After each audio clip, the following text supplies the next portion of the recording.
हस्तांतरण इतना सहज गति से हो जाएगा, ये शायद ये उम्मीद नहीं करते थे। इसीलिए बार बार चीज़ों को फंसाने की कोशिश करते थे। महोदय, यह भी इतिहास रचेगा कि इतना सहज गति से सत्ता का अगली पीढ़ी में स्थानांतरण, ये अपने आप में मिसाल है जिसको सीमलेस ट्रांजिशन कहते हैं। ये किसी ने सोचा नहीं था, और ये हमारे नेता के उदारता का प्रमाण है कि वो बराबर कहते रहे हैं कि हमने 20 साल सेवा की है, और उनकी सेवा की गवाही पूरा बिहार दे रहा है। लेकिन अब हम इन लोगों को मौका देना चाहते हैं। ये तो उनकी उदारता है, महानता है महोदय। और हमारे नेता ने जो कहा सही बात है कि ये बात आम हम लोग जैसे, आप लोग जैसे राजनीति करने वालों के समझ में नहीं आती।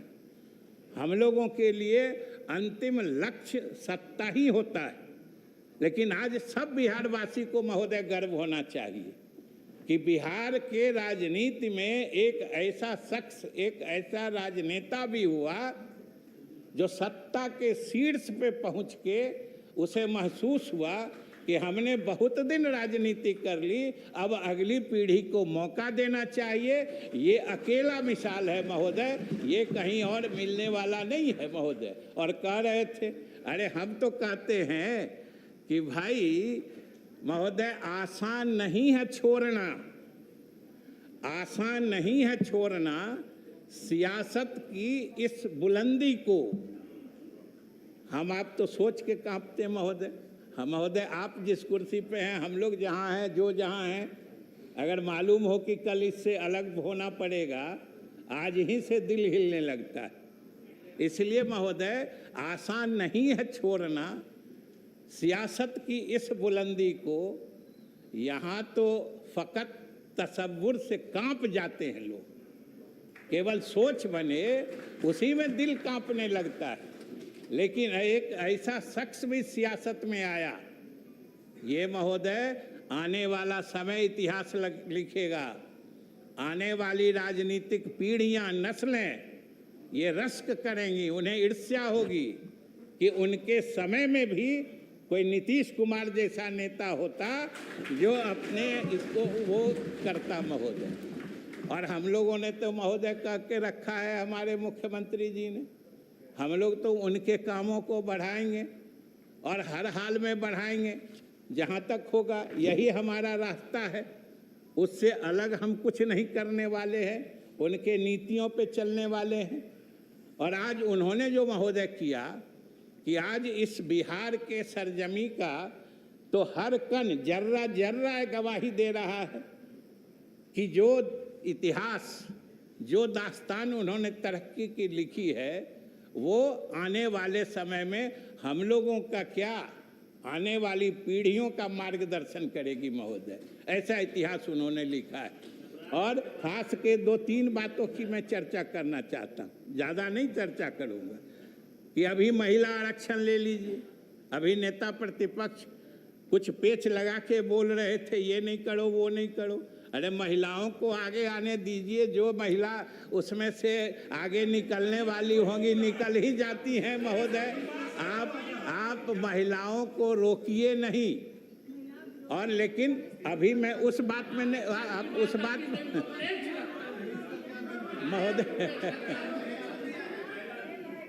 महोदय मैं अभी उस बात पर नहीं जा रहा हूँ, उस पर बाद में आऊँगा। अभी मैं सिर्फ ये कह रहा था कि आज महिला आरक्षण महोदय, महिला आरक्षण राजनीति का हॉट केक बनी हुई है महोदय। जिस प्रदेश में आप देख लीजिए, चुनाव होने वाला हो या कहीं पर कोई राजनीतिक चर्चा होनी हो, महिलाओं को आगे बढ़ाना ये राजनीति का अव्वल फैशन और अव्वल नीति बन गई है। और इसका श्रेय किसी एक प्रदेश को जाता है तो बिहार है, और एक नेता को जाता है तो वो नीतीश कुमार है महोदय। ये बिहार है। और नीतीश कुमार ने जो आज पौधा लगाया, देखिए वो पौधा इतना फल फूल रहा है। और ये हमारे प्रधानमंत्री जी की महिलाओं को सामाजिक और राजनीतिक के काम में मुख्य धारा में लाने के लिए उनकी जो सोच है, उन्होंने महिला वंदन आरक्षण नियम लाया। आज महिलाओं के इसी सदन में आने की दस्तक सुनाई पड़ रही थी, जिसको इन लोगों ने रोक दिया तो इसका हिसाब तो महिलाएं करेंगी, इसकी चर्चा हम क्यों करें। इन्होंने जो महिलाओं के विधानसभाओं में या संसद में प्रवेश को रोका है, हिसाब तो महिलाएं करेंगी। हम तो सिर्फ ये कह रहे थे कि इसका भी अगुआ अग्रणी बिहार ही बना था। हम सिर्फ ये कह रहे थे, ये हम लोगों की सफलता का कारण। जाति गणना जो हम सब लोगों ने शुरू की थी, आपने जो किया हम कभी भूलते नहीं हैं। ये अलग बात है कि हम लोगों ने जो किया आप बिल्कुल भूल जाते हैं। आपने जो किया, समर्थन दिया था महोदय, हम किसी के समर्थन से इनकार नहीं करते, लेकिन आखिर नेतृत्व जिसकी सोच थी, आज आखिर पूरा देश आज सब जगह हो रहा है, सब जगह लागू हो रहा है। और महोदय तीसरी बात जो खास तौर से मैं चर्चा करना चाहता हूं, नेता प्रतिपक्ष सारे लोगों ने मिलके इस सदन में एक कानून बनाया था। उस कानून का नाम था बिहार मद्य निषेध एवं उत्पाद शुल्क अधिनियम 2016। जिसको पता नहीं, बोलचाल की भाषा में या साजिश के तहत इस कानून का नाम लोग शराबबंदी कानून अपने मन से कर दिए। महोदय, हत्या के खिलाफ जो कानून बना हुआ है उसको हत्याबंदी कानून कोई कहता है? ये शराब, और महोदय ये कानून हमारे नेता ने लाया था और सब लोगों ने समर्थन किया था। हम इनकार नहीं करते कि आप सबकी सहमति से ये कानून बना था। और कानून सिर्फ इतना है, ये खास के हमारे मीडिया के भाइयों को भी हम संबोधित करना चाहते हैं कि ये कानून सिर्फ इतना है कि शराब पीने को अपराध घोषित किया गया है। और अगर शराब पीने वाले पकड़े जाते हैं, व्यापार करने वाले, भंडारण करने वाले, सेवन करने वाले, और उनको सजा मिलती है, तो ये कानून फेल कैसे है? ये कानून फेल कैसे? और सबसे बड़ी बात है महोदय कि ये सदन का कार्रवाई, अच्छा ये भी नेता प्रतिपक्ष, ये भी क्या संयोग है देखिए।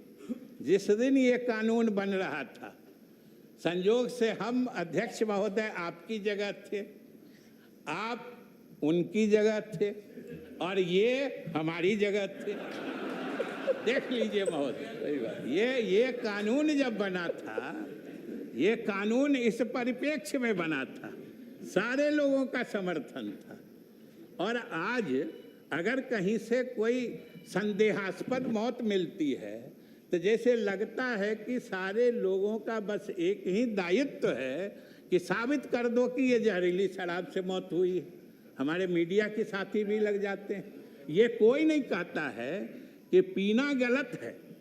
शराब पीने, गांधी जी ने कहा था कि शराब पीने के बाद आदमी का व्यवहार पशुवत हो जाता है, जानवर जैसा हो जाता है।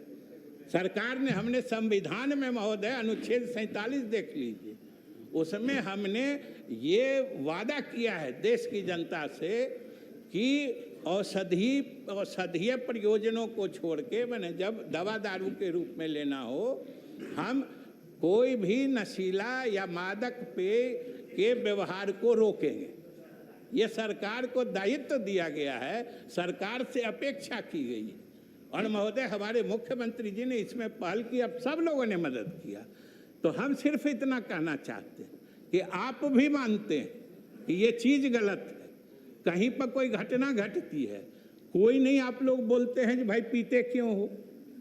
जिस चीज़ के करने से जान जा रही है और पीने से अगर किसी की जान गई है, तो ये तो इस कानून का औचित्य बताता है महोदय। और मैं बधाई, धन्यवाद देता हूं मुख्यमंत्री जी को कि इन्होंने साफ साफ कहा है कि ये कानून है और आगे भी चलेगा। ये महोदय हमारे मुख्यमंत्री जी ने घोषणा कर दी। और अंत में महोदय सिर्फ 2 बात कहते हुए मैं बैठ जाऊंगा कि मैं धन्यवाद देना चाहता हूं अपने सभी सहयोगी दल, जो सभी हमारे सहयोगी दल हैं जिन्होंने हमारे नेता को पहले बनाने से लेके अभी तक लगातार समर्थन दिया है। अटल बिहारी व खास तौर से भारतीय जनता पार्टी को, जो अटल बिहारी वाजपेयी जी के समय से लेकर आदरणीय प्रधानमंत्री नरेंद्र मोदी जी, अमित शाह जी, सब ने हमारे नेता को लगातार समर्थन और दृढ़ता से दिया है महोदय।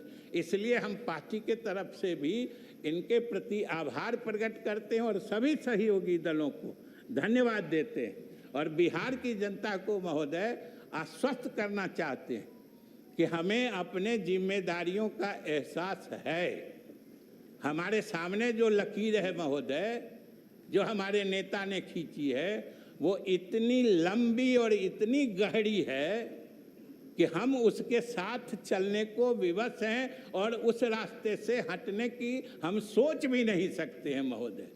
हम उसी रास्ते चलेंगे और हमारे नेता ने जो बिहार के लोगों से वादा किया है, जो कह रहे थे नेता प्रतिपक्ष विकसित बिहार बनाने का, मैं इन्हें धन्यवाद भी देता हूं जो इन्होंने सरकार का इन प्रयासों में समर्थन देने का वादा किया है। हम इसके लिए इनको धन्यवाद भी देते हैं कि सरकार श्री सम्राट चौधरी जी मुख्यमंत्री के नेतृत्व में भी जो नीतीश कुमार के सपनों का बिहार है, जो उन्होंने बिहार को विकसित श्रेणी के राज्यों के बीच खड़ा करने का फैसला किया था, जो कह रहे थे नेता प्रतिपक्ष, जो ऊपर के 5 राज्यों में हम बिहार को ले जाना चाहते हैं, ये जो उनका सपना था, नई सरकार भी उस सपने को साकार करने के लिए हम पूरा यत्न लगाएंगे और हमारी भरसक कोशिश होगी कि बिहार पुराने ऊंचाइयों तक जाए, विकसित प्रदेश के श्रेणियों में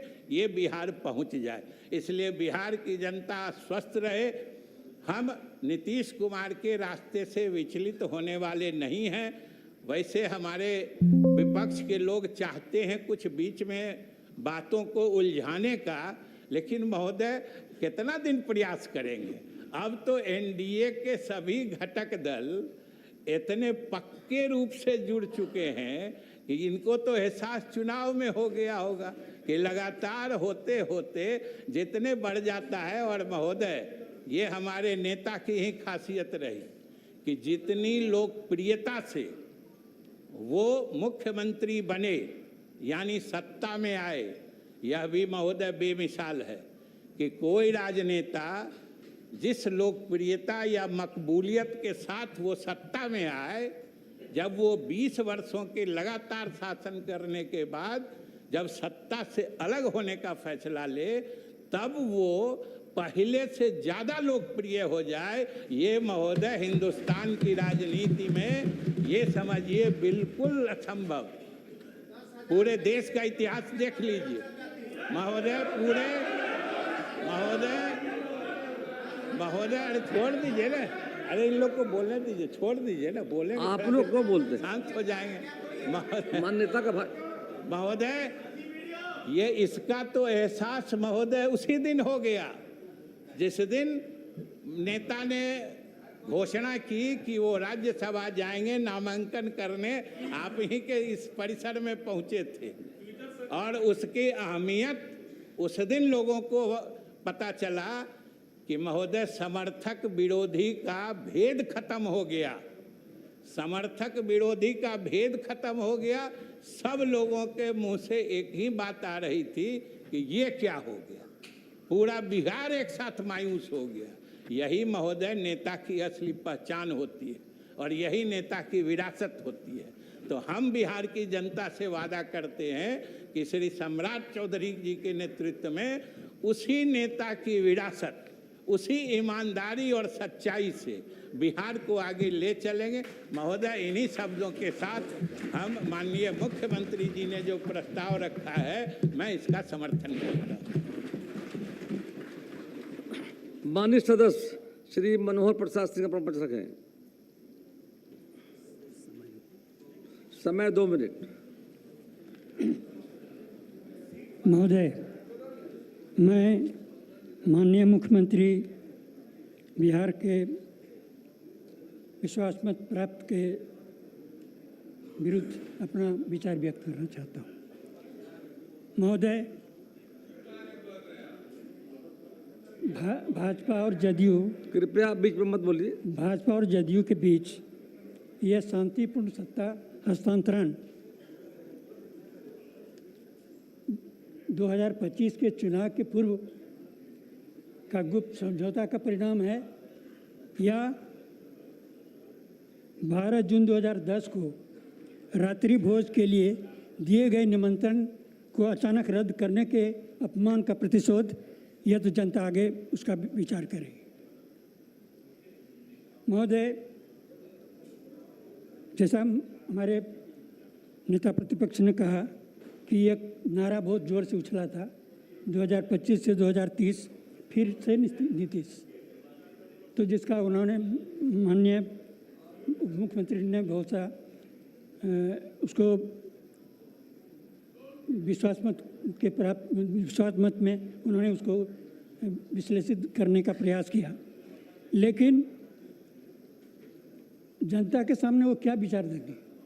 जनता के सामने जो वादा करके लोग आए कि नीतीश कुमार रहेंगे 2030 तक, तो फिर उनको अचानक क्यों बदल दिया गया?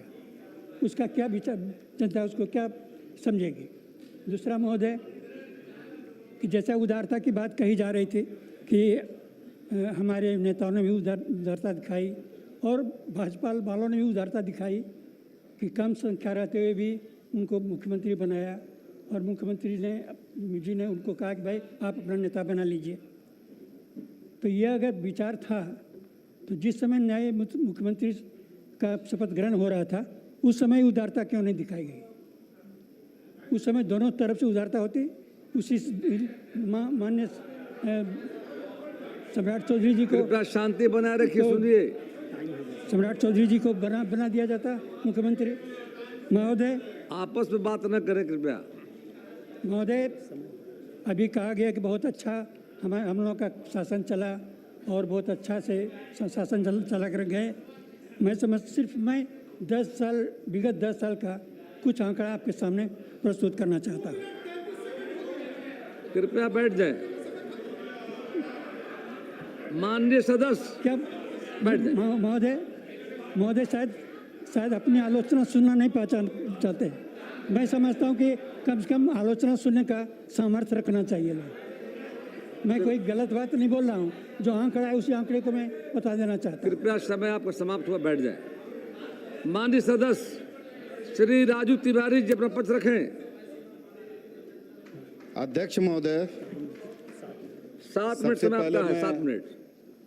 आपका धन्यवाद करता हूं कि आपने हमको बोलने का मौका दिया और साथ साथ आज सदन में पहली बार शपथ लेकर के बिहार के यशस्वी मुख्यमंत्री सम्राट चौधरी जी और हमारे उप मुख्यमंत्री विजय चौधरी जी और विजेंद्र यादव जी को बहुत बहुत धन्यवाद अपने पार्टी लोक जनशक्ति पार्टी रामविलास अपने नेता आदरणीय चिराग पासवान जी की तरफ से देता हूं। बधाई, बहुत बहुत शुभकामना। और साथ ही साथ अध्यक्ष महोदय, जो हमारे प्रस्ताव मुख्यमंत्री जी लाए हैं उसका हमारी पार्टी पूरी तरह से समर्थन करती है। अध्यक्ष महोदय, अभी मैं सुन रहा था लोकतंत्र का पवित्र मंदिर में आज हम लोग सब लोग इकट्ठा हुए हैं और लोकतंत्र के मंदिर में अभी मैंने देखा है नेता प्रतिपक्ष के तरफ से जो वक्तव्य दिया गया है, एक बार भी इतने बड़े बहुमत के साथ हमारे मुख्यमंत्री जी और उप मुख्यमंत्री जी चुन के आए हैं, एक बार भी एक बड़ी व्यथा के बाद उनको बधाई दिया गया है। ये क्या लोकतंत्र के मंदिर में ये हमारी भारतीय संस्कृति है? पीड़ा है। हम देख रहे थे उनके वक्तव्य, हम लोग तो मान लीजिए सुनते हैं, देख रहे थे कि किस तरह से वो पीड़ा, फलाने का नाम ले रहे थे कि उनकी पाठशाला के हैं, फलाने के नाम ले रहे थे कि उनकी पाठशाला के हैं। अरे भाई, आज आप सत्य स्वीकार करिए ना। आप अंदर से स्वीकार नहीं कर पा रहे हैं, क्योंकि आपके यहाँ पाठशाला से कोई दूसरा व्यक्ति नहीं आएगा, सिर्फ आप ही के परिवार के लोग आएंगे, ये ध्रुव सत्य है। आप चिराग जी की चिंता मत करिए, चिराग जी की पाठशाला के आपके बगल में बैठे हुए हैं। मैंने ये देखा है, हम चिंता कर रहे हैं, हम देख रहे हैं अंदर से कृपया पीड़ा शांति बनाए रखें। बर्दाश्त नहीं हो रहा है। बैठे बैठ मत आज बोलिए। एक चीज और मैं बताना चाहता हूं महोदय कि आप पाठशाला रे नीतीश कुमार जी जो हमारे मुख्यमंत्री, यशस्वी मुख्यमंत्री, पूर्व मुख्यमंत्री हैं, उनकी पाठशाला, उन्हीं की कृपा से आप 2 बार उप मुख्यमंत्री हुए हैं। ये भूलना नहीं चाहिए। मैं बता रहा हूं, आप सत्य को स्वीकार करिए, सत्य को स्वीकार करना ही चाहिए। आप देख लीजिए कि आपका क्या मतलब इतना घमंड में। अरे लोकतंत्र में बिहार की जनता मालिक है, बिहार की जनता ने इतना बड़ा बहुमत दिया है और मुख्यमंत्री जी के आशीर्वाद से, हमारे मुख्यमंत्री उप मुख्यमंत्री कहते हैं कि मुख्यमंत्री के आशीर्वाद से 5 दल के नेताओं के निर्देश पर, उनके पद चिन्हों पर बिहार अपना गौरवशाली इतिहास प्राप्त करने की राह पे चल चुका है। और वो सम्राट जी के नेतृत्व में, मुख्यमंत्री जी के नेतृत्व में, मुख्यमंत्री जी के नेतृत्व में हम लोग उसको उस रास्ते पर चल रहे हैं और उसको हम लोग गौरवशाली बिहार का इतिहास को प्राप्त करेंगे।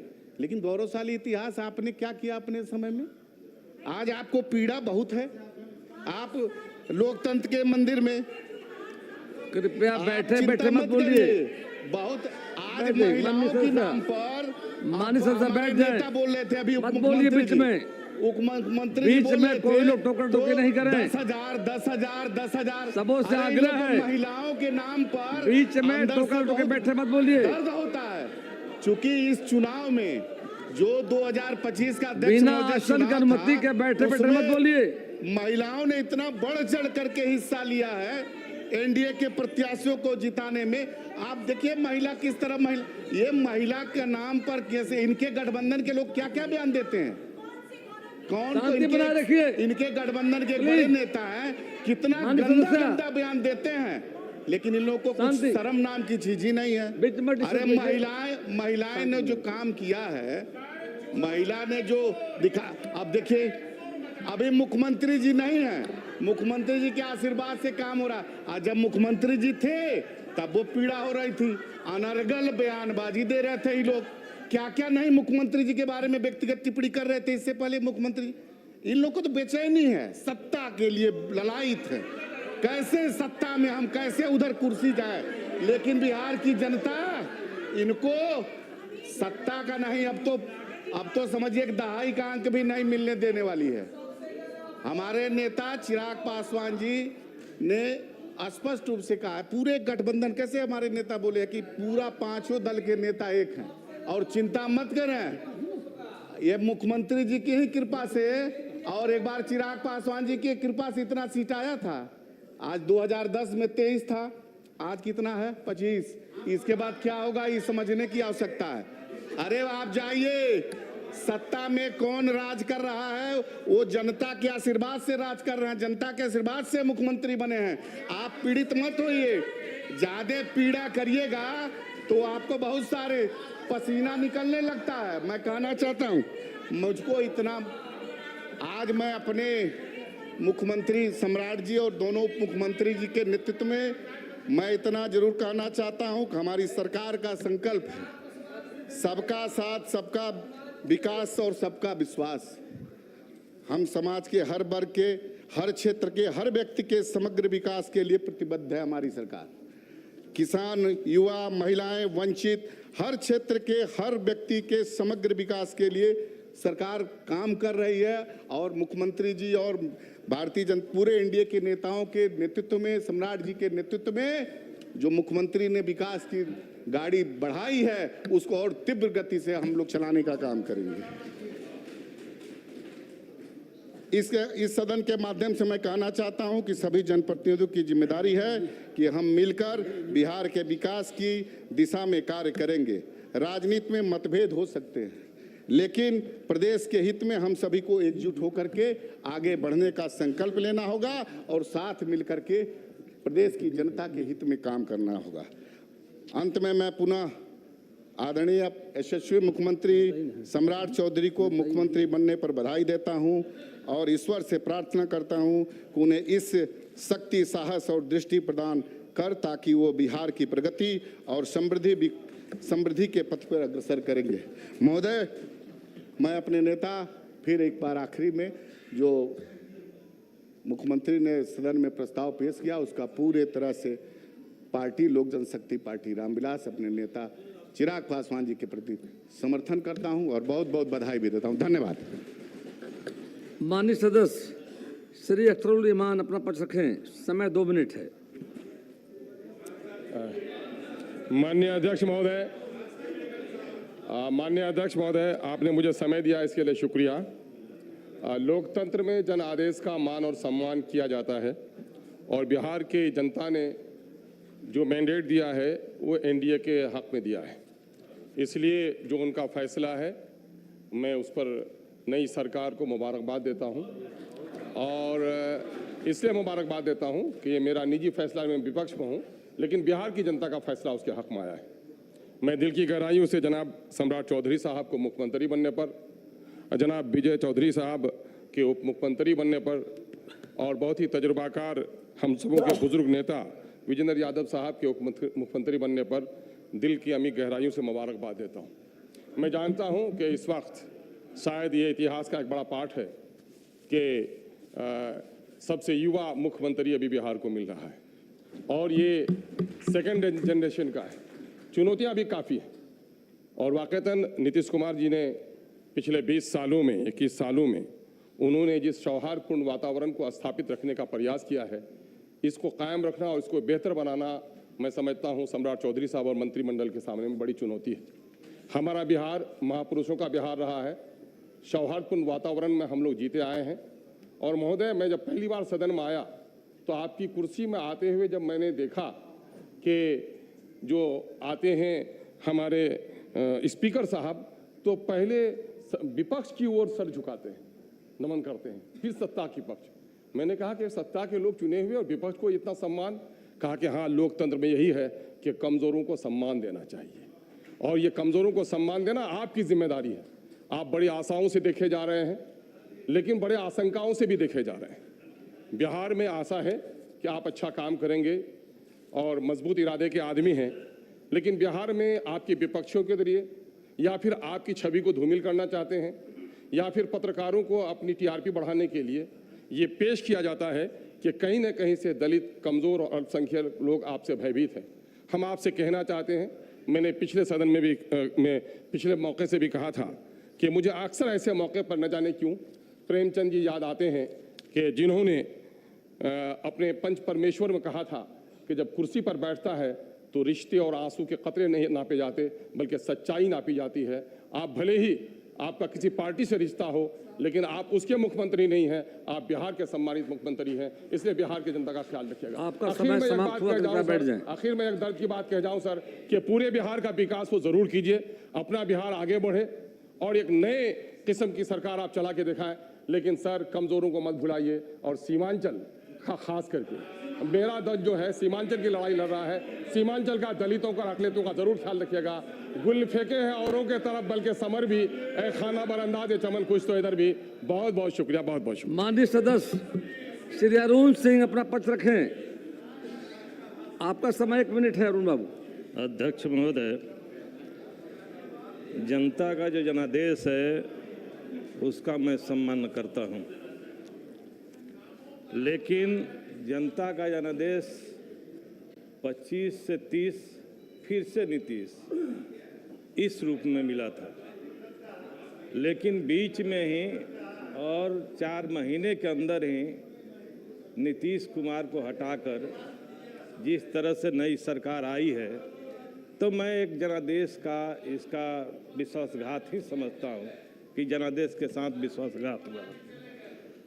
अब खैर जनता दल यू को यह मंजूर है तो उसमें हमको कुछ नहीं कहना, क्योंकि दोनों का बहुमत है और बहुमत से ऐसी सरकार बन रही है तो उस सरकार को हमारा शुक्रिया।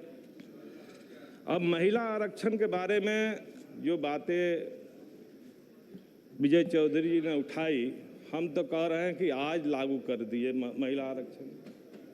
2023 का में कानून बना था, वो कानून हम नहीं बनाए थे, आप ही बनाए थे, उसको खारिज कर दिए कि वो कानून नहीं था और 17 तारीख को 9 बजे रात में आप अधिसूचना जारी करते हैं आपका समय समाप्त हो, कृपया बैठ जाएं। जारी कर दीजिए। मैं महिला आरक्षण के पक्ष में हूं और महिला आरक्षण के पीछे जो खेल करना चाहते थे, संघीय ढांचे को आपका खत्म समय करना समाप्त चाहते हुआ, बैठ जाएं। लोकतंत्र को खत्म करना चाहते थे, उसका मैं जरूर विरोध करता हूं। श्री प्रफुल्ल कुमार मांझी जी, आपका 2 मिनट समय है। बहुत बहुत धन्यवाद अध्यक्ष महोदय। आज बिहार के मुख्यमंत्री श्री सम्राट चौधरी जी ने जो प्रस्ताव लाए हैं, हिंदुस्तानी अवाम मोर्चा इसका समर्थन करती है और धन्यवाद देती है कि बिहार में जो श्री नीतीश कुमार जी ने विकास का काम किए हैं, हम आशा और शुभकामनाओं के साथ श्री सम्राट चौधरी जी, विजय कुमार चौधरी जी और विजेंद्र चौधरी जी को, विजेंद्र यादव जी को ठीक है, सुधार लीजिए। हम अपनी ओर से, अपनी पार्टी की ओर से ढेर सारी शुभकामनाओं के साथ बहुत बहुत धन्यवाद। शांति। माननीय सदस्य श्री अजय कुमार पर पक्ष रखें। आपका समय 1 मिनट है। माननीय अध्यक्ष महोदय, शुक्रिया। मैं सबसे पहले सदन में माननीय मुख्यमंत्री जी के रूप में उन्होंने विश्वास मत मांगा है, मुख्यमंत्री के तौर पर मैं उनको बधाई मैं देता हूं। नौजवान मुख्यमंत्री हैं, जरूर काम करेंगे, लेकिन मैं ये जानना चाहता हूं कि आज से 4-5 महीना पहले ही तो चुनाव हुआ था। उस चुनाव में न सिर्फ भारतीय जनता दल यूनाइटेड, भारतीय जनता पार्टी भी हर मंच पर, इवन प्रधानमंत्री जी कहते थे 20 से 25 से 30 फिर से नीतीश। तो उसी समय क्यों नहीं आप सम्राट चौधरी जी को ले आए थे? क्या मसला है? क्या कहीं डर था कि भाजपा के नाम पर हम बहुमत हासिल नहीं कर पाएंगे? अगर ये डर था, अगर आपने कहा, तो फिर आज आपने ये काम क्यों किया? इसीलिए घबराइए नहीं, सुनिए, सुनने की कोशिश कीजिए। इसीलिए मैं आपसे ये कहना चाहता हूं कि ठीक जो काम आपने किया है, कृपया शांति बनाए रखें। मेरी उम्मीद है उसके बाद भी कभी विजय बाबू बोल रहे थे कि नीतीश जी जो फैसला लिए उसी को लागू करते रहेंगे। आपका समय समाप्त हो आपके जाएगा। संबोधन में सर, आपके संबोधन में अरे आप 2-3 लोग डायरेक्शन मत बातें मैं दीजिए। कहूंगा कि उन्होंने कहा था आसान तौर से बोला जाएगा ना। चीनी मिल हैं, आपको अधिकार जितने है कि बैठ उद्योग जाइए। बंद हैं वो सब खोला आप जाएगा। सहयोग कीजिए जवाब में चलाने जरूर में। आप ये बताइएगा। और महिला आपका आरक्षण समय के बारे जवाब में समाप्त हो, कृपया बैठ जाइए। 2023 में महिला आरक्षण जो लाया था उसको लागू करने से किसने मना कर दिया? आप उसको लागू कर देते। आज चाहिए तो कर दीजिए, आपकी सरकार है दिल्ली में, आप उसको कर तो दीजिए। कृपया असल बैठ में जाएं। महिला को सामने ला आपका समय समाप्त हुआ। करके रिजर्वेशन को आप कुंद करना चाहते हैं, जिनको और आरक्षण माननीय मिला है, सदस्य उसको छीनना श्री चाहते हैं। माधवानंद जी, इसलिए फिर से अपना पक्ष आपको 1 मिनट बधाई देते रखें। हुए खत्म करते। आदरणीय अध्यक्ष महोदय जी, माननीय मुख्यमंत्री जी ने जो प्रस्ताव पेश किया है, हमारी पार्टी राष्ट्रीय लोक मोर्चा आदरणीय उपेंद्र कुशवाहा जी की तरफ से हम सब लोग इसका समर्थन करते हैं। आदरणीय अध्यक्ष जी, हम लोग के लिए तो गौरव का विषय है कि आदरणीय सम्राट चौधरी जी के नेतृत्व में नई सरकार बनी है और 2 उप मुख्यमंत्री विजय कुमार चौधरी जी और विजेंद्र यादव जी, मैं उनको भी शुभकामना देता हूं अपने पार्टी की तरफ से और आदरणीय उपेंद्र कुशवाहा जी की तरफ से। और मैंने तो सदन में पहले भी कहा था, आप लोगों को याद होगा कि मैंने कहा था कि हमारे देश में अभी 2 मेरे ब्रांड एम्बेसडर एनडीए के हैं, आदरणीय प्रधानमंत्री श्री नरेंद्र मोदी जी और आदरणीय नीतीश कुमार जी। अब तीसरे ब्रांड के रूप में आदरणीय सम्राट चौधरी जी जैसे बिहार में आए हैं और हम लोग को पूरा उम्मीद है कि आदरणीय प्रधानमंत्री जी की जो योजनाएं हैं, प्रधानमंत्री जी की जो सोच है, आदरणीय नीतीश कुमार जी की जो सोच है, उस सोच के साथ यह सरकार तो आगे बढ़ेगी ही, साथ में बहुत सारे ऐसे नई चीज़ भी लाने का काम करेंगे। और जिस तरह आदरणीय नीतीश कुमार जी ने बिहार में नया इतिहास रचा, हम लोग को पूरा उम्मीद है, मेरी पार्टी को पूरी उम्मीद है कि सम्राट चौधरी जी के नेतृत्व में एक नया इतिहास बिहार में रचा जाएगा। कुछ लाइन में बोलना चाहूँगा। आदरणीय अध्यक्ष जी, आदरणीय मुख्यमंत्री जी ने बहुत अच्छा इनिशिएटिव लिया। मैं कुछ दिन पहले ही पढ़ रहा था जब नई सरकार बनी थी कि 5 लाख करोड़ के प्राइवेट निवेश की उन्होंने बात की। मैं बहुत शुक्रगुजार हूँ आदरणीय मुख्यमंत्री जी का। अगर इस तरह के इनिशिएटिव लाते हैं और हम लोग प्राइवेट इन्वेस्टर को अट्रैक्ट करते हैं, उनके इमोशन को समझते हुए कैसे सेंटिमेंट्स को जीता जाए, आदरणीय मुख्यमंत्री जी को मैं इसको धन्यवाद देता हूं। और हमारे जैसे युवा साथी, खासकर जो इंडस्ट्री से जुड़े हुए हैं, मैं पूरा विश्वास दिलाता हूं आदरणीय मुख्यमंत्री जी को, अगर आप आगे बढ़िए, प्राइवेट निवेश हम लोग लाके दिखाते हैं बिहार में और पलायन को भी रोकने का काम करेंगे। आपने मुझे मौका दिया और मैं अपने जो पार्टी के विधायक हैं, स्नेहलता मैडम हैं, रामेश्वर महतो जी हैं और आलोक कुमार सिंह जी हैं, सबके तरफ से एक बार पुनः इनको धन्यवाद देता हूं और बहुत बहुत शुभकामना भी देना चाहता हूं। बहुत बहुत गुप्ता धन्यवाद जी, आपका समय 1 मिनट है। सर 1 मिनट के डर से रात भर हरल रहते हैं सर, सोते नहीं है सर। आज माननीय मुख्यमंत्री जी को बधाई देना चाहते हैं सर, बधाई दे दीजिए हमको, बधाई दे दीजिए सर। क्या दिक्कत है? बिहार संक्रमण काल से गुजर रहा है, 2 संक्रमण काल है सर। एक कि समाजवादी की धरती पे भाजपा का आगमन हुआ है, पहला संक्रमण।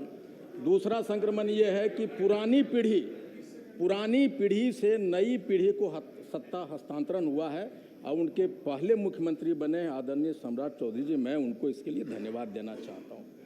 दूसरा धन्यवाद इसलिए भी देना चाहता हूँ कि नागपुर को और दिल्ली दरबार को पछाड़ कर मुख्यमंत्री बने हैं, उसके लिए भी आपको बहुत बहुत ही धन्यवाद आपको। और तीसरा धन्यवाद आपको देना चाहता है कि आपने आदरणीय मुख्यमंत्री जी का विश्वास जीता है, उसके लिए भी आपको बहुत बहुत धन्यवाद। और चौथा धन्यवाद, आप पुराने जिला मुंगेर के हैं मुख्यमंत्री जी, वहीं मेरा भी जिला था, उसके लिए भी आपको धन्यवाद देना चाहते हैं। लेकिन साथ आपका समय समाप्त सर, हुआ। 1 मिनट खाली सर, 1 मिनट सर लास्ट पिछड़ा से पांचवा बोल लीजिए चाहते हैं सर 1 मिनट। पांचवा माननीय मुख्यमंत्री जी से कहना चाहते हैं, मुख्यमंत्री जी आपने सर शांति मैं कहना चाहता हूँ, हमारा आरक्षण आप ही वापस दिलवा सकते हैं। माननीय मुख्यमंत्री जी हमको आरक्षण दिलवा दीजिए। कृपया बैठ जाएं। और एक आगाह करना चाहते हैं माननीय सदस्य श्री सतीश कुमार सिंह यादव, अपना पक्ष रखें। आपका समय समाप्त हो गया। आज हाउस शुक्रवार है। आदरणीय विजय चौधरी जी ने बड़ी बात कह दी है सर, उप मुख्यमंत्री जी ने एक बड़ी बात कह दी है कि सत्ता का हस्तांतरण बड़ा हुआ है, दूसरी पीढ़ी, लेकिन इन्होंने तीसरी पीढ़ी की बात। श्री सतीश कुमार सिंह यादव जी 1 मिनट में रखें। आईपी गुप्ता जी बैठ जाइए। धन्यवाद अध्यक्ष महोदय। जनादेश का सम्मान करते हुए मैं बिहार के नए मुख्यमंत्री बने माननीय श्री सम्राट चौधरी जी को बहुत बहुत दिल से बधाई एवं धन्यवाद, शुभकामनाएं देता हूं। साथ ही उप मुख्यमंत्री बने माननीय विजेंद्र यादव जी को भी मैं बहुत बहुत बधाई देता हूं। सम्माननीय उप मुख्यमंत्री बने माननीय विजय कुमार चौधरी जी को भी मैं बहुत बहुत बधाई एवं शुभकामनाएं देता हूं। महोदय, नई सरकार का गठन हुआ है। बिहार की जनता को बहुत और आशा और उम्मीद है कि नई सरकार में रोजगार का सृजन होगा, जनता जवाबदेह होगी, पारदर्शी होगी, कानून का राज होगा और ब्लॉक, अंचल और थानों में जो व्याप्त भ्रष्टाचार है उन भ्रष्टाचारों पर अंकुश लगाया जाएगा महोदय। किसानों को भी बहुत उम्मीद है महोदय, क्योंकि किसानों की फसलों के दाम नहीं मिल पा रहे हैं। पिछली बार धान के लिए किसान बहुत दर दर भटके, अभी गेहूं की फसल कट चुकी है। सरकार ने जो न्यूनतम समर्थन मूल्य तय किया है किसानों को नहीं मिल रहा है। नई सरकार जरूर उस पर भी ध्यान देगी महोदय। साथ ही महोदय 1 मिनट महोदय, यहाँ लिखा हुआ है कि संसदीय लोकतंत्र में विरोधी दल सरकार के ही अंग माने जाते हैं महोदय। हम सब छोटे दल के विधायक हैं महोदय, तो हम सबकी भावनाओं का कद्र होना चाहिए महोदय। सदन में हम लोगों ने, बहुत से नए सदस्यों ने इस उम्मीद के साथ सवाल किया था कि सरकार उस पर जरूर कार्रवाई करेगी, लेकिन पिछले 2.5-3 महीनों से किसी भी सवाल पे कोई भी कार्रवाई अभी तक नहीं हुई है महोदय। इस पे भी जरूर सरकार, क्योंकि सदन की गर्मा है, हम लोग सिर्फ वेतन, तनख्वाह और पेंशन के लिए महोदय नहीं आए यहाँ पे जनता के सवालों को सदन में सरकार के सामने रखने आए। माननीय सदस्य बहुत बहुत धन्यवाद। श्री श्रवण कुमार जी, जनता दल यूनाइटेड के नेता चुने के मैं बधाई देता हूँ और आग्रह करता हूँ अपना पक्ष रखें। आपका समय 3 मिनट। माननीय अध्यक्ष महोदय, आपने इस विशेष सत्र में और इस महत्वपूर्ण बैठक में विश्वास मत का प्रस्ताव हमारे मुख्यमंत्री आदरणीय सम्राट चौधरी ने रखा है महोदय। उसमें पूरा समर्थन है जनता दल यू का, और नीतीश कुमार जी का जो निर्देश है महोदय, उसके अनुसार पूरी तरह से जनता दल यू के सभी माननीय विधायक हम इनका समर्थन करते हैं महोदय। वक्त कम है, लेकिन 2-3 बात मैं आपके सामने रखना चाहता हूँ। जब से नीतीश कुमार जी को बिहार की जनता ने मौका दिया महोदय, लगातार हर क्षेत्र में उन्होंने काम किया। सभी जाति, सभी धर्म, सभी मजहब के मानने वाले लोगों को लेकर आगे बढ़ने का काम किया, और बिहार की तरक्की और बिहार के विकास में उन्होंने कोई कसर नहीं छोड़ा महोदय। 2005 से पहले की स्थिति का जब हम चर्चा करते हैं महोदय, जब उस पर हम ध्यान डालते हैं महोदय, तो हमारा बिहार 2005 से पहले कहाँ था और 2005 के बाद बिहार कहाँ पहुँचा। बिहार में 3 उपाधि से बिहार को विभूषित किया गया था महोदय। जब हम टेलीविज़न खोलते थे, हम BBC की खबर सुनते थे, तो 3 उपाधि से विभूषित किया गया था बिहार को। अपहरण उद्योग के मामले में कहा जाता था तो लोग समझ जाते थे कि ये बिहार होगा। चारा घोटाला के बारे में जब चर्चा करती थी अखबार और मीडिया महोदय, तो समझते थे कि बिहार था। जंगल राज की उपाधि से बिहार को सम्मानित किया गया महोदय, और बिहार के सम्मान और बिहारियों के सम्मान को तार तार करने का काम किया गया था महोदय। 21 वर्षों में बिहार के तत्कालीन लोकप्रिय मुख्यमंत्री श्री नीतीश कुमार जी ने बिहारी कहलाना जो अपमान का विषय था, स्वाभिमान के रूप में बदलने का काम किया। आज बिहार के लोग चाहे भारत के किसी राज्य में जाएं, पूरी दुनिया में किसी देश में जाते हैं, तो बिहार के लोग गर्व से सीना तान करके चलते हैं, सर उठा करके चलते हैं। 21 वर्षों में नीतीश कुमार ने ये कदम उठाया महोदय। सिर्फ यही काम हम लोगों ने नहीं किया महोदय। बिहार देश का पहला राज्य है महोदय। बिहार देश का पहला राज्य है जहां महिला सशक्तिकरण के दिशा में एक कदम उठाया। त्रिस्तरीय पंचायतों में महिलाओं को 50% आरक्षण दिया, नगर निकायों में 50% का आरक्षण दिया, एक पद पर हमने आरक्षण दे करके महिलाओं का सम्मान बढ़ाया, और यहीं तक सीमित नहीं रखा। मौका मिला नीतीश कुमार जी को तो हम बेटियों को भी पढ़ाने के लिए दिशा में आगे कदम बढ़ाया, और सरकारी नौकरियों में भी हमने 35% का आरक्षण दिया। ये देश का पहला राज्य बिहार है जहां 23,000 से ज़्यादा बेटियों को हमने पुलिस में भर्ती किया है। ये काम करके हमने दिखाया है। महिला सशक्तिकरण की दिशा में नीतीश कुमार को जब मौका मिला तो बिहार कई राज्यों से छोटा है, लेकिन स्वयं सहायता समूह का गठन किया।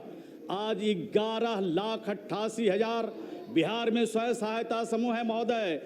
1,50,00,000 से ज़्यादा परिवार को अभी तक हम जोड़ पाए हैं महोदय, और इस दिशा में हमारा काम चल रहा है। और इससे आगे बिहार देश का पहला राज्य है महोदय जहां महिलाओं को रोजगार के क्षेत्र में बढ़ाने के लिए महिलाओं को हमने चिन्हित किया, जीविका की दीदियों को आगे बढ़ाया।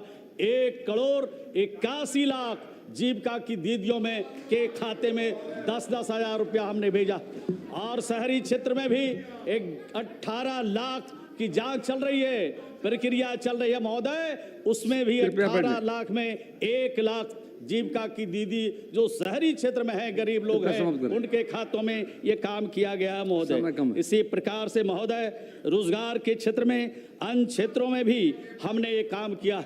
अंत में मैं आपसे कहना चाहता महोदय, ये देश का पहला राज्य बिहार है जहां 7 निश्चय योजना शुरू की गई महोदय। जब 7 निश्चय योजना शुरू की गई थी बिहार में, तो लोग कहते थे कि पैसा कहां से आएगा।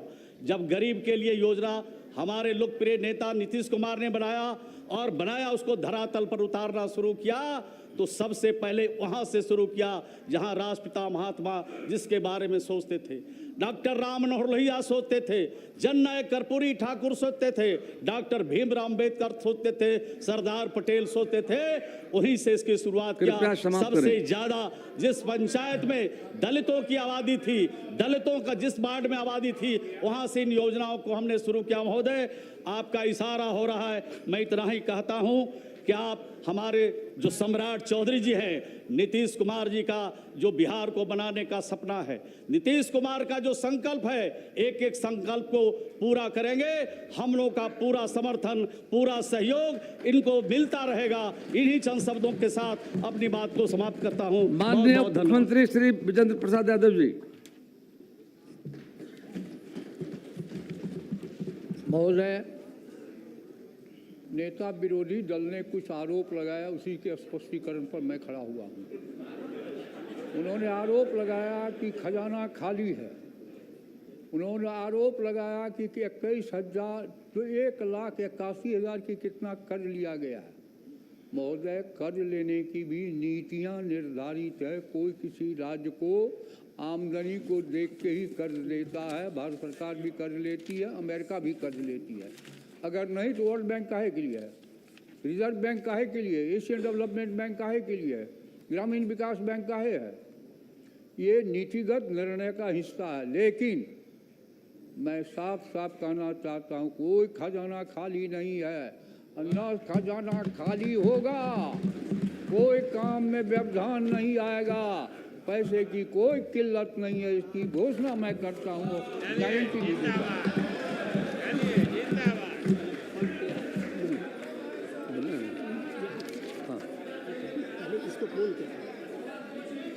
माननीय सदस्यगण, आज शुक्रवार है, समय कम है, कुछ अधिक समय की जरूरत होगी। अतः आज के लिए निर्धारित कार्यों के समाधान होने तक सदन की राय से बैठक की अवधि विस्तारित की जाती है। माननीय मुख्यमंत्री जी।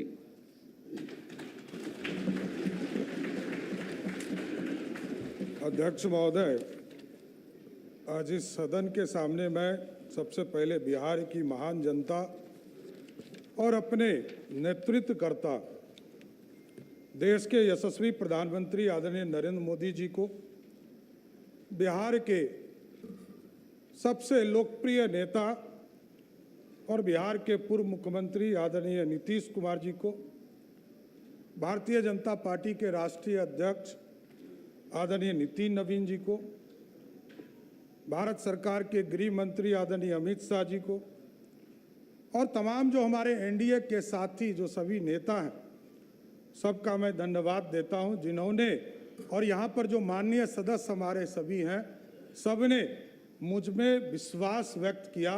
इसके लिए मैं सबको धन्यवाद देता हूं।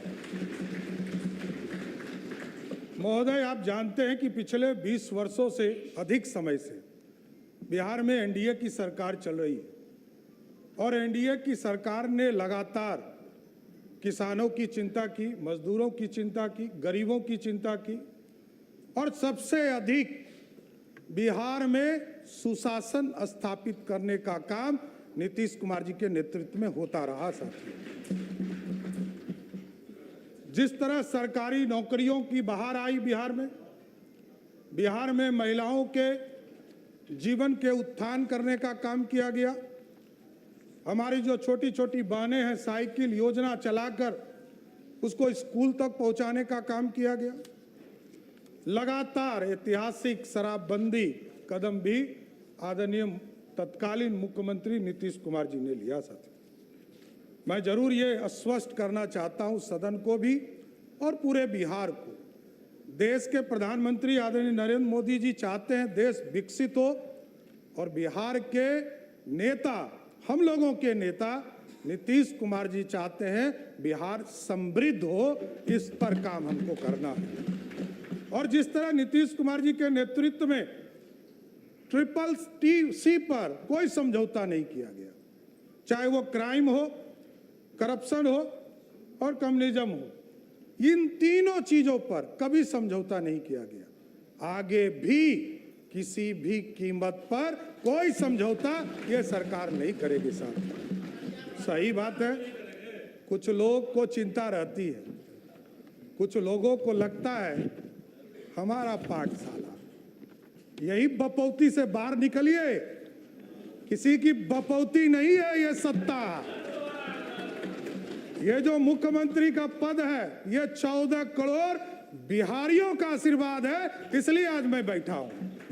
नीतीश कुमार जी का, नरेंद्र मोदी जी का, नितिन नवीन जी का, चिराग पासवान जी का, उपेंद्र कुशवाहा जी का, जीतन राम मांझी जी का, सबका आशीर्वाद है, तब तो यहां बैठा हूं। कौन गलतफहमी में है? कौन कहता है किसको बनाया? कहां से गलतफहमी हो गई आपको? अरे मेरी तो राजनीति उत्पत्ति हुई है, मैं बता रहा हूं इस सदन के अंदर। नीतीश कुमार जी को मुख्यमंत्री बनाना था। 94 में समता पार्टी का निर्माण हुआ। मेरे पिताजी संस्थापक सदस्यों में से एक हुए। 1995 में सदस्य बनकर आए और लालू यादव जी ने मुझको जेल में डाला। मैं ही नहीं, मेरे 22 परिवार के सदस्यों को जबरदस्ती जेल में भेजा। लोग कहते हैं लालू यादव का, इसलिए मैं ऑफिशियल बयान कर रहा हूं, इसलिए मैं कोट कर रहा हूं कि लालू यादव जी ने मिलर स्कूल के मैदान में क्षमा मांगा था कि हमसे गलती हुई, इसलिए बोल रहा हूं। और मेरे कई चीजों पर ये लोग चर्चा करते, केस, मैं तो कह ही रहा हूं इस सदन में कई बार मैंने कहा नीतीश जी नहीं होते तो लालू जी मुख्यमंत्री होते क्या? लालू जी को भी मुख्यमंत्री नीतीश कुमार जी ने बनाया, ये आपको जानकारी होना चाहिए। यहां बैठे वरिष्ठ साथी, इन लोगों से मिलिएगा, आपको पता चल जाएगा। और कोई किसी के पाठशाला से नहीं होता है। मैं तो कहा कि मेरी राजनीति में लालू यादव जी का अत्याचार नहीं होता तो मैं बिहार का मुख्यमंत्री नहीं बन पाता, नहीं तो जेल नहीं जाता, ना इस राजनीति में आता, मैं तो दूसरे रास्ते में चला जाता। इसलिए कोई गलतफहमी में मत रहिए। हमको पता है आप जो समझा रहे हैं ना, कोई किसी का पाठशाला नहीं है, ये लोकतंत्र है। यही भारतीय जनता पार्टी है साथियों, जिस पार्टी ने हमको लीडर ऑफ ऑपोजिशन भी बनाया, भारतीय जनता पार्टी का अध्यक्ष भी बनाया और 2 बार डिप्टी सीएम बनाया और आज बिहार का मुख्यमंत्री बनाया है। किस गलतफहमी में आप हैं? सबको, पूरी पार्टी एक है, कोई गलतफहमी में मत रहिएगा। न्यूज चलाने वाले चलाते रहेंगे, आप कंफ्यूजन में रहिएगा। हम सब एक हैं और पूरा एनडीए कुनबा एक साथ मिलकर सिर्फ और सिर्फ बिहार के विकास का काम करने का काम करेगा सब। और हम लोग को पता है, कई लोग कहते हैं, बहुत चर्चा चल रही है, मैंने देखा सोशल मीडिया, नए नए मीडिया के रूप आए हैं, मैं खुद भी नहीं समझ पाता हूं। मैं यदि माइनर होता 1995 में तो मेरे को जेल में रखता क्या? बाल सुधार गृह में रखता। 1995 में मैं जेल में रहा और ये सारे मामले कोई नया नहीं है। मैं लोअर कोर्ट लड़ा हूं, हाई कोर्ट लड़ा हूं, सुप्रीम कोर्ट लड़ा हूं, सब बार लड़कर जीतकर यहां बैठा हूं, कहीं कहीं दिक्कत नहीं।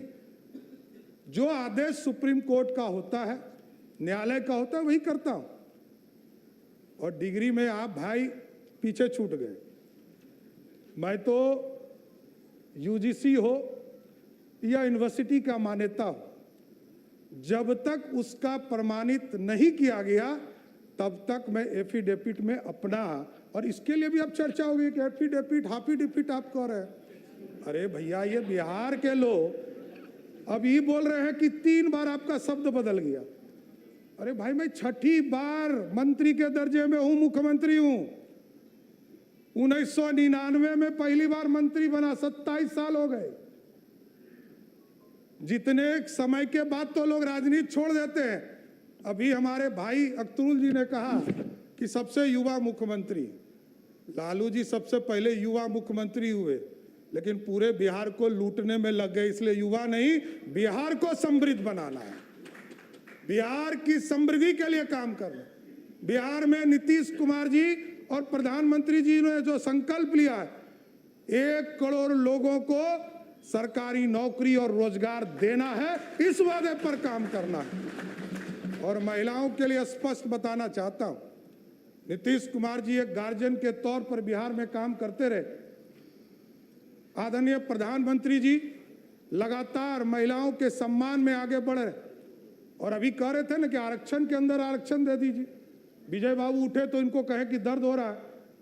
आज देख लीजिए हमारी बहनें यहाँ बैठी है, 29 विधायक हैं यहाँ पर, उसमें से 23 विधायक सिर्फ ओबीसी या दलित समाज से है, 2/3 से अधिक। जब आरक्षण होता, आज यदि संसद में बिल पारित हो गया होता तो यहाँ 29 नहीं 122 विधायक जीतकर हमारी बहनें आएंगी। यह व्यवस्था चाहते हैं मोदी जी और नीतीश कुमार जी ने तो इसके लिए किया। 2006 में जब कानून बना रहे थे पंचायती राज के अंतर्गत, तो 50% महिलाओं को आरक्षण दिया और 50% महिलाओं को आरक्षण दिया तो आपको जानकर खुशी होगी कि आज के तारीख में नगर निकाय में और पंचायती राज में 59% महिलाएं चुनाव जीतकर आ रही है, मतलब 50 से 59 हो गया।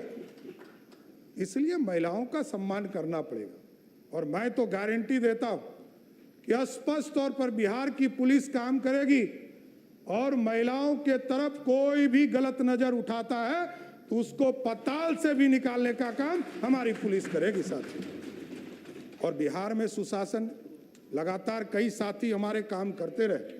यहाँ पर राजस्व में आपने देखा कई चीज़ों को 2011 में से लगातार लोक सेवाओं का अधिकार कानून लागू किया गया। बिहार भूमि पोर्टल शुरू किया गया, ई मोटेशन की सुविधा शुरू की गई। उसके बाद दिलीप जायसवाल जी आए, उन्होंने इसको आगे बढ़ाया, ई परिवहन को। विजय सिन्हा जी आए, उन्होंने ई मापी की व्यवस्था कराया। राजस्व न्यायालय में ई कोर्ट की व्यवस्था कराया। संजय सरावगी जी थे, इसको पूरा डिजिटल कराने का काम किया। लेकिन जरूर आश्वस्त करता हूं साथियों, आपने मौका दिया है 3 चीजों को, ब्लॉक, अंचल और थाना, इसको मेरा सीएमओ इसको पूर्ण रूप से देखेगा और बिहार की जनता को पूर्ण रूप से सारी सुविधा मिल सके, इसकी सुनिश्चित करने का काम किया जाए। इसलिए पूरे बिहार की चिंता लगातार आदरणीय नीतीश कुमार जी के नेतृत्व में होता रहा है। प्रति व्यक्ति को दुगना आय हो सके, इसकी चिंता करना है। तेजी से औद्योगिक विकास हो सके, इंडस्ट्री को आगे बढ़ा सके। और आपको जानकर खुशी होगी, लोग कहते हैं कि इन्वेस्टमेंट कहाँ है। मैं बताना चाहता हूँ, 2024 के 28 जनवरी को हम लोगों ने ओथ लिया आदरणीय मुख्यमंत्री नीतीश कुमार जी के साथ। मैं फाइनेंस डिपार्टमेंट में काम कर रहा था।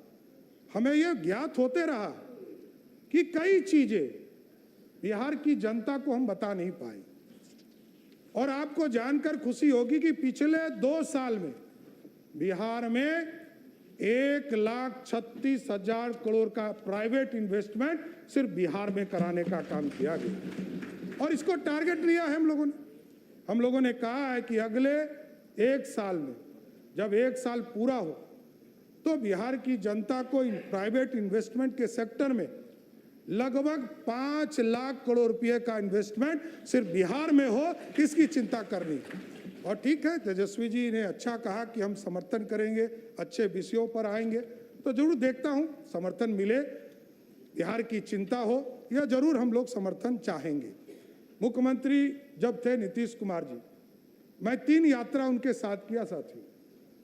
प्रगति यात्रा, उसके बाद एनडीए के चुनाव के पहले हम लोग यात्रा में गए, आदरणीय नीतीश कुमार जी के साथ मैं यात्रा में रहा। और जब समृद्धि यात्रा, जब वो राज्यसभा के सदस्य के नॉमिनेशन कर लिया उन्होंने और जब निर्वाचित भी हो गए, तो उन्होंने कहा कि बिहार की जनता के बीच में हम जाएंगे। उन्होंने आशीर्वाद दिया था उसके बीच में जाकर, और तब उन्होंने कहना शुरू किया कि यही लोग बिहार देखेंगे। हम लोगों को कहा कि आप लोगों को बिहार देखना है और मैं दिल्ली रहूंगा, दिल्ली से बिहार का हक बिहार को दिलाने का काम करूंगा सर। और नीतीश कुमार जी को कौन हटा सकता है? कोई गलतफहमी में मत रहिए। नीतीश कुमार जी को कभी कोई ना राजनीति से हटा सकते हैं ना कोई दिल से हटा सकते, क्योंकि नीतीश कुमार जी इच्छा शक्ति वाले नेता हैं। हम लोग सोचते थे कि कैसे ये डिसीजन ले रहे हैं। मैं उनका सेकेंड नंबर था, मैं जान रहा था। पार्टी ने उस समय हमको नहीं कहा था कि हम मुख्यमंत्री होंगे। पार्टी ने जब निर्णय लिया तब मुझे पता चला। लेकिन वो जब कहते थे कि आप लोग को संभालना है बिहार, हम लोग को आश्चर्य लगता था कि जो व्यक्ति 20 साल से मुख्यमंत्री है और लगभग 50 साल से राजनीति में सार्वजनिक जीवन में जी रहे, ये सत्ता छोड़ रहे हैं। और कई बार यहाँ पर कई कैबिनेट के साथी हैं हमारे, आप पूछिएगा अकेले में सबको लगता था जब वो लास्ट कैबिनेट कर रहे थे और कहे कि हम इस्तीफा देने जा रहे, तो सबको लगा कि ये क्या हो रहा है। लेकिन ये नीतीश कुमार जी की इच्छा शक्ति थी कि आज सम्राट चौधरी बिहार का मुख्यमंत्री है। इससे मैं कभी डिफर नहीं करता हूं सर। इसलिए साथियों, लगातार बिहार के विकास के लिए ही काम करना है, हमारे पास कोई दूसरा काम नहीं है। बिहार के विकास की बिहार की समृद्धि के लिए काम करना, स्वास्थ्य व्यवस्था को और मजबूत करना है।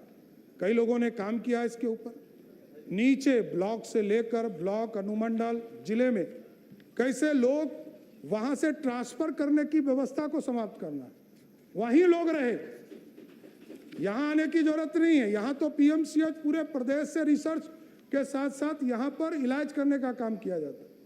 लेकिन ऐसी व्यवस्था करनी है कि जिले में यदि कोई बीमार पड़े तो अगले 2-3 दिनों तक जिले में ही रहकर उसका इलाज हो सके। साथियों, ये व्यवस्था खड़ा करना।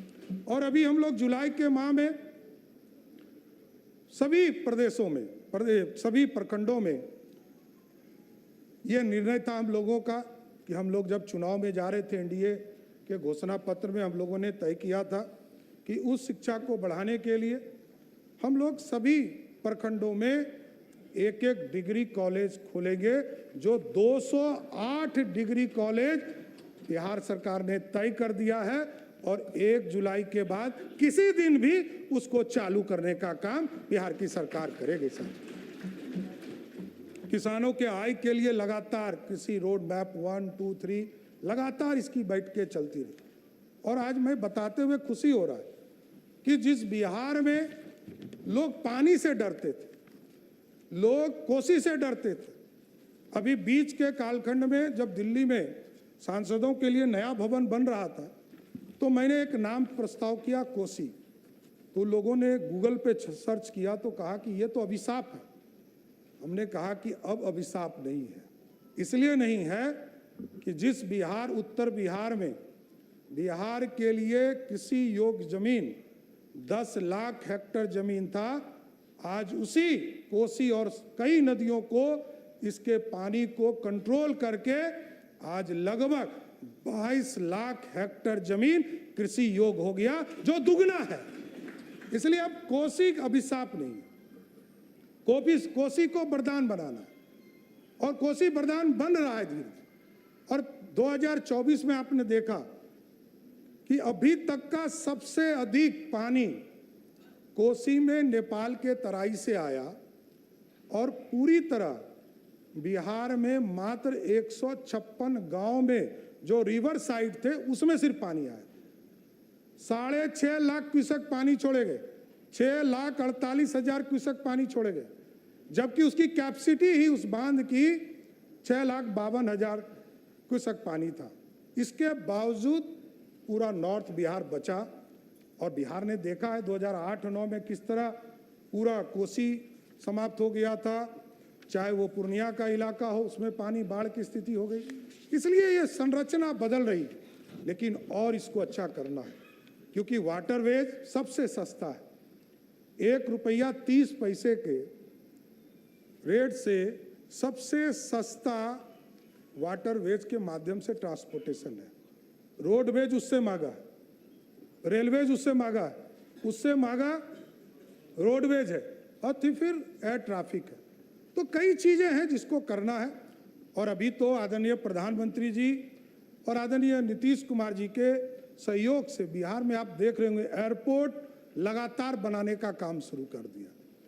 आप देखिए किसानगंज जो हमारा टेल पॉइंट है, वहाँ भी एयरपोर्ट की कल्पना की जा रही।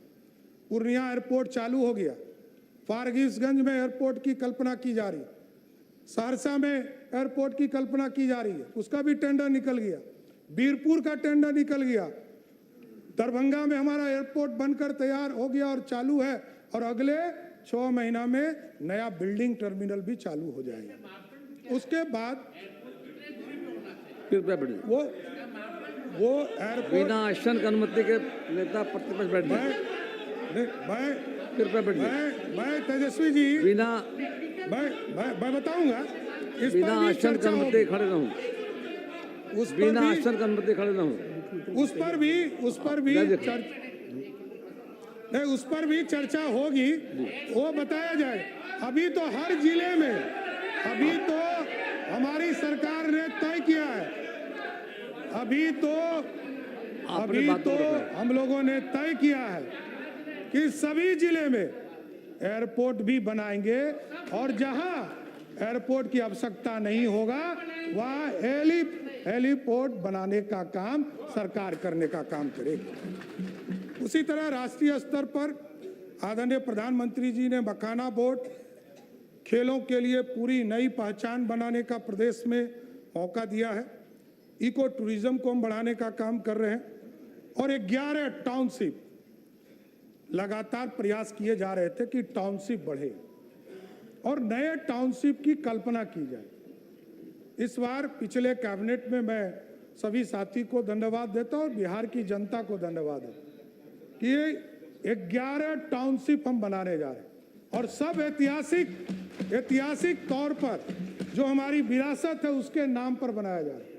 पटना में पाटलिपुत्रा लगभग 60,000 एकड़ जमीन में उसको बनाने का काम किया जाएगा, और जिसका नाम पाटलिपुत्रा होगा। साथी गया जी में जो टाउनशिप बनाया जाएगा उसका नाम मगध के नाम पर रखा गया, क्योंकि इस देश का पहचान भी मगध के तौर पर। मुंगेर जिस धरती से मैं भी आता हूँ, उस इलाके को अंगराज कर्ण के तौर पर जाना जाता था, और कहते थे लोग कि अंग प्रदेश है, उसको अंग के नाम से वहाँ टाउनशिप बनाने का काम। भागलपुर जहाँ ऐतिहासिक धरती है, जहाँ विक्रमशिला यूनिवर्सिटी होता था, वहाँ उसको विक्रमशिला के नाम से जाना जाए। पूर्णिया में माता पूरन देवी के नाम से पूर्णिया को ही नए टाउनशिप में बनाया जाएगा। उसी तरह जो सहरसा का इलाका है, उस इलाके में कोसी के नाम पर वहाँ टाउनशिप बनाने का काम किया जाए, और माँ जानकी के नाम पर जो मिथिला जो धरती है, जहाँ उनका जन्म स्थान जिस इलाके में माना जाता है, उसको माँ सीता के नाम पर, मिथिला के नाम पर जो राज्य था उसके नाम पर किया जाए। और जो नीतीश कुमार जी ने घोषणा किया था स्वयं, वो था सीतामढ़ी की पावन धरती पर जाकर जब माँ सीता के जन्म स्थान पर भव्य मंदिर बनाने का काम शुरू किया गया, तो कहा गया कि हम यहाँ सीतापुरम एक नया शहर बनाने का काम करेंगे। उसी तर्ज पर तिरहुत मुजफ्फरपुर में, सोनपुर के इलाका में हरिहर बाबा है, हरिहरनाथपुर बनाने का काम किया जाएगा, और जो छपरा का इलाका है उसमें सारण जो पुराना कमिश्नरी माना जाता है, पुराना जिला माना जाता है, उसके नाम पर बनाने का काम किया जाए। इसलिए पूरी तरह अर्बन के भी सेक्टर में इसको आगे बढ़ाने का काम किया जाए। अभी महिलाओं की सुरक्षा की चिंता लगातार लोग करते रहे, और हम लोगों ने तय किया था कि जो स्कूल में छुट्टी होती है, कॉलेज में, महिला कॉलेज में जब छुट्टी होती है, तो उसके लिए एक सुरक्षा के मापदंड को आगे बढ़ाना है। कई घटनाएं सामने आई प्रकाश में, उसको देखते हुए हम लोगों ने निर्णय लिया कि अब सभी स्कूल और कॉलेज के सामने पुलिस दीदी पिंक स्कूटी के साथ खड़ी होंगी, और पूरे प्रदेश में महिलाओं की सुरक्षा को बढ़ाने का काम किया है। इसलिए अभी हम लोगों ने जो पहली कैबिनेट थी उसमें कई फैसले लिए। उसमें हरिहर नाथ बाबा को भी, जिस तरह बाबा विश्वनाथ काशी में स्थापित हैं, प्रधानमंत्री जी ने जिस तरह कॉरिडोर बनाया, उसी तर्ज पर हम लोग सोनपुर में भी हरिहर बाबा नाथ के नाम पर कॉरिडोर बनाने का काम करेंगे, जो लगभग 680 करोड़ का कॉरिडोर होगा और उनके आशीर्वाद से पूरा बिहार और समृद्ध हो, इसकी कामना भी करते रहेंगे। कई चीज़ों की लगातार माननीय विधायकों के द्वारा चिंता रहती थी कि जो रोड एक्सीडेंट होते थे उसको इंश्योरेंस सेक्टर में जाना पड़ता था। हम लोगों ने तय किया, आदरणीय वित्त मंत्री जी, आदरणीय विजय बाबू, सब लोगों ने इसको तय किया कि अब जो रोड एक्सीडेंट होंगे उसमें इंश्योरेंस का भी पैसा 4 लाख मिलेगा और सरकार भी अपने स्तर से उसको 4 लाख रुपया घटना के बाद देने का काम करेगी। इसी तर्ज पर कई चीज़ें हैं जिसको लगातार आपके समर्थन की जरूरत है और आप लोग लगातार समर्थन करते रहिए। ये जरूर आश्वस्त करता हूँ कि कई सेक्टर हैं जिसमें काम करने की जरूरत और भी है। नीतीश जी भी कहते थे कि जो हमारे ब्लॉक के स्कूल हैं उसमें मॉडल स्कूल की स्थापना करना है। जिला में जो जिला स्कूल होता था उसको पूरी तरह व्यवस्थित करना है और नए जो पूरी संरचना बनेगी उसके साथ साथ जोड़ने का कि हम ऐसी व्यवस्था खड़ा करें। कई लोग आते हैं और कहते हैं कि ऑफिसर के बेटा को पढ़ने के लिए बाध्य कीजिए। मैं बात तो नहीं कर सकता, लेकिन ये व्यवस्था जरूर इस सरकार को खड़ा करना है कि ऑफिसर और मंत्री का बेटा स्वयं सरकार के स्कूल में पढ़ना शुरू कर दे। ऐसी व्यवस्था खड़ा करना है, इसको आगे बढ़ाना है। नीतीश जी ने पूरा इंफ्रास्ट्रक्चर दिया है, स्कूल में शिक्षक को पहुंचाया है और लगभग 5 लाख शिक्षकों की बहाली की और सबको मुख्य धारा में लाने का काम किया है। इसलिए हम लोग अब लगकर इसको आगे बढ़ाएंगे और पूरी व्यवस्था को खड़ा करेंगे। कई लोग चिंतित हैं कि किसका सम्मान होना चाहिए। अरे जो व्यक्ति जो परिवार में अपनी बहन का सम्मान नहीं करता हो वो दूसरे को सीख दे रहा है क्या? पूरा देश जानता है, कोई हमको नहीं बताने की जरूरत, लेकिन पूरा देश और दुनिया जानता है। देखिए, जब भी मैं बार बार कहता हूं व्यक्तिगत हमला करिएगा तो व्यक्तिगत सुनना पड़ेगा। कभी भी व्यक्तिगत का जगह नहीं है। यह लोकतंत्र की धरती है, लोकतंत्र का मंदिर है। मैं जानता हूं, मैंने लालू प्रसाद जी के साथ भी काम किया है, मैं जानता हूं, बड़े नेता हैं, इसमें कहीं दो मत नहीं। लेकिन यदि वो सिर्फ अपने लिए नहीं जीते रहते तो ये सब लोग उनके साथ ही खड़े होते। और लालू जी सबसे पहले, ये आपको जानकारी दे देता, सबसे पहले घुटना आरएसएस कार्यालय में ही जाके डाले थे, कोई दूसरे जगह नहीं। 33 विधायकों का समर्थन चाहिए था, सरकार ही नहीं बनती, हरदी ही नहीं लगता, मुख्यमंत्री ही नहीं बनते। और नीतीश कुमार जी का इसलिए मैंने कहा योगदान है कि नीतीश कुमार जी नहीं होते तो लालू जी नेता ही नहीं बनते, एमएलए एमपी तो बन जाते। विरोधी दल का नेता बनाया और मुख्यमंत्री का उम्मीदवार बनाया। ये पूरा बिहार जानता है, लेकिन मैं सिर्फ याद दिला रहा हूं बिहार को। इसलिए आज मैं तमाम साथी, लगभग 13 लोगों ने अपनी बातों को रखा है, लेकिन मैं फिर से देश के यशस्वी प्रधानमंत्री नरेंद्र मोदी जी को, बिहार के लोकप्रिय नेता, हम लोगों के नेता नीतीश कुमार जी को, हमारे पार्टी के राष्ट्रीय अध्यक्ष नितिन नवीन जी को और तमाम जो एनडीए के बड़े नेता हैं सबका, और तमाम जो हमारे एनडीए के विधायक हैं, सबने हमको नेता चुना, इसके लिए मैं सबको बधाई देता हूं। और मैं कोशिश करूंगा कि जो हमारे विपक्षी पार्टी के साथी हैं उनका भी सम्मान बिहार की जनता के बीच रखूं।